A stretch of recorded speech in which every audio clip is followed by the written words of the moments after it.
Subscribe कीजिए ध्येय IAS channel को और बेल आइकन को दबाइए लेटेस्ट वीडियो सबसे पहले देखने के लिए।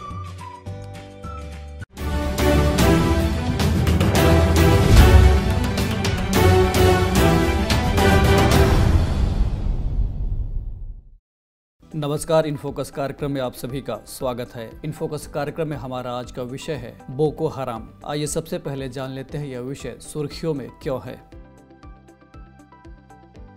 कुख्यात आतंकवादी संगठन बोको हराम ने नाइजीरिया में एक बार फिर से विभत्स नरसंहार मचा दिया। बीते 28 नवंबर को इस संगठन ने भयानक कत्लेआम मचाते हुए तकरीबन 110 निर्दोष किसानों को मौत के घाट उतार दिया। गौरतलब है कि इससे पहले भी यह संगठन कई बार ऐसी दर्दनाक घटनाओं को अंजाम दे चुका है। साल 2014 में इसने नाइजीरिया के चिबोक कस्बे से करीब 276 बच्चियों को अगवा कर लिया था। इस घटना के बाद पूरी दुनिया में तहलका मच गया। आज तक किसी को कुछ नहीं पता कि वे लड़कियां कहां रखी गई हैं और वे जिंदा भी हैं या नहीं। लगभग 4 साल बाद 107 लड़कियां लौटा दी गई, लेकिन अब भी आधी से ज्यादा लड़कियां लापता हैं।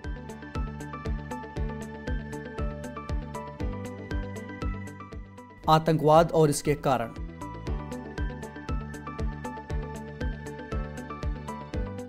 आतंकवाद को ज्यादातर हिंसात्मक तरीके से अंजाम दिया जाता है। इसके जरिए आर्थिक, धार्मिक, राजनीतिक और वैचारिक मकसद को पाने की कोशिश की जाती है। कई बार आतंकवाद कुछ शरारती और विकृत मानसिकता वाले लोगों द्वारा फैलाया जाता है, तो कई बार ये राज्य द्वारा प्रायोजित होता है। जब किसी देश की सरकार खुद आतंकवादी गतिविधि को समर्थन दे रही होती है, तो इस प्रकार के आतंकवाद को राज्य प्रायोजित आतंकवाद कहा जाता है। भारत आजादी के वक्त से ही इस प्रकार के आतंकवाद का सामना करता आ रहा है। इसमें महत्वपूर्ण भूमिका पाकिस्तान द्वारा प्रायोजित आतंकवाद की है। गरीबी, अशिक्षा, सामाजिक पिछड़ापन और जिहाद जैसे कारकों को आतंकवाद के लिए जिम्मेदार ठहराया जाता है। साथ ही शासन में हस्तक्षेप, महत्वाकांक्षा, झुंझलाहट और गुस्सा जैसे कारक भी आतंकवाद को बढ़ावा देते हैं। आतंकवाद के कई साधन होते हैं, जिनमें पर्यावरणीय आतंकवाद, रासायनिक, न्यूक्लियर और जनसंहार के भयानक हथियार शामिल होते हैं। इसके अलावा जैविक हथियार, साइबर आतंकवाद और आत्मघाती हमले आतंकवाद के नए साधनों के रूप में उभर रहे हैं।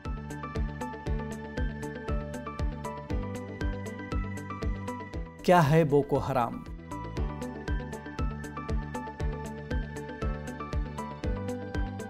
बोको हराम एक चरमपंथी समूह है जो नाइजीरिया से सरकार या किसी भी तरह की सत्ता को हटाकर उसे पूरी तरह से इस्लामिक स्टेट बनाना चाहता है। इस संगठन की स्थापना साल 2002 में मोहम्मद यूसुफ नाम के एक मुस्लिम धर्मगुरु द्वारा की गई थी। इस संगठन का वास्तविक नाम जमात अहल अस-सुन्ना लिब दावा वल जिहाद है। इसका मतलब होता है पैगंबर की शिक्षा और जिहाद को बढ़ाने में जुटे हुए लोग। हालांकि बोको हराम का नाइजीरिया की भाषा होसा में शाब्दिक अर्थ है पश्चिमी शिक्षा हराम है, यानी पश्चिमी शिक्षा वर्जित है। कट्टरपंथी इस्लाम में विश्वास रखने वाले इस संगठन का मानना है कि मुस्लिमों को पश्चिमी तौर तरीकों से दूरी रखनी चाहिए, चाहे वे सामाजिक, शैक्षिक या फिर आर्थिक हों। इसके मुताबिक चुनाव में वोट देना पाप है, आधुनिक कपड़े पहनना या लड़कियों का घर से बाहर निकलना भी वर्जित है।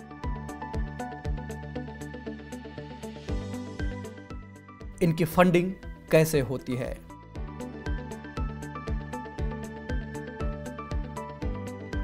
बोको हराम को कथित तौर पर कई इस्लामिक आतंकी संगठनों से मदद मिलती रहती है। इनमें सबसे ज्यादा मदद इस्लामिक स्टेट से मिलती है। दरअसल ये मिडिल ईस्ट से भगाए गए इस्लामिक स्टेट के आतंकियों को अफ्रीका में बसने और फैलने में मदद कर रहा है, जिसके एवज में इस्लामिक स्टेट इसे ट्रेनिंग और हथियारों की मदद करता है। नाइजीरिया के 6 प्रांत इसके नियंत्रण में है और यहाँ सरकार का कोई दखलंदाजी नहीं हो पाता। साथ ही ये संगठन ड्रग्स और तेल माफिया की तरह भी काम करता है, जिसकी वजह से इसके पास पैसों की कोई कमी नहीं होती है।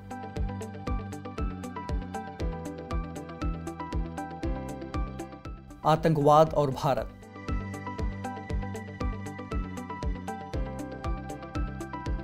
भारत कई दशकों से आतंकवाद का दंश झेलता आया है। इसके कई राज्य, खासकर जम्मू कश्मीर और पूर्वोत्तर क्षेत्र, अक्सर ही आतंकवाद से दो चार होते रहे हैं। इसके अलावा माओवादी, नक्सलवाद, नकली करेंसी और मादक पदार्थों की सप्लाई के जरिए भी आतंकवाद के जहर को फैलाया जा रहा है। Hamas, al Qaeda, Boko Haram, ISIS, Lashkar e Taiba और जैसे मोहम्मद जैसे संगठन आतंक के पर्याय बने हुए हैं। 26/11 के मुंबई हमले के पश्चात सरकार ने आतंकवाद से निपटने के लिए कई बड़े बदलाव किए, जिसमें राष्ट्रीय जांच एजेंसी की स्थापना, डेटाबेस मेंटेन करने के लिहाज से नेट ग्रिड की स्थापना और मल्टी एजेंसी सेंटर का पुनर्गठन जैसे कदम अहम हैं। इसके अलावा एनएसजी के 4 नए केंद्रों की स्थापना और तटीय सुरक्षा योजना का नवीनीकरण जैसे पहलुओं पर भी ध्यान दिया गया। हालांकि राष्ट्रीय और अंतर्राष्ट्रीय स्तर पर हो रहे तमाम आतंकी घटनाओं को देखते हुए लगता है कि अभी भी इस दिशा में बहुत कुछ किए जाने की जरूरत है।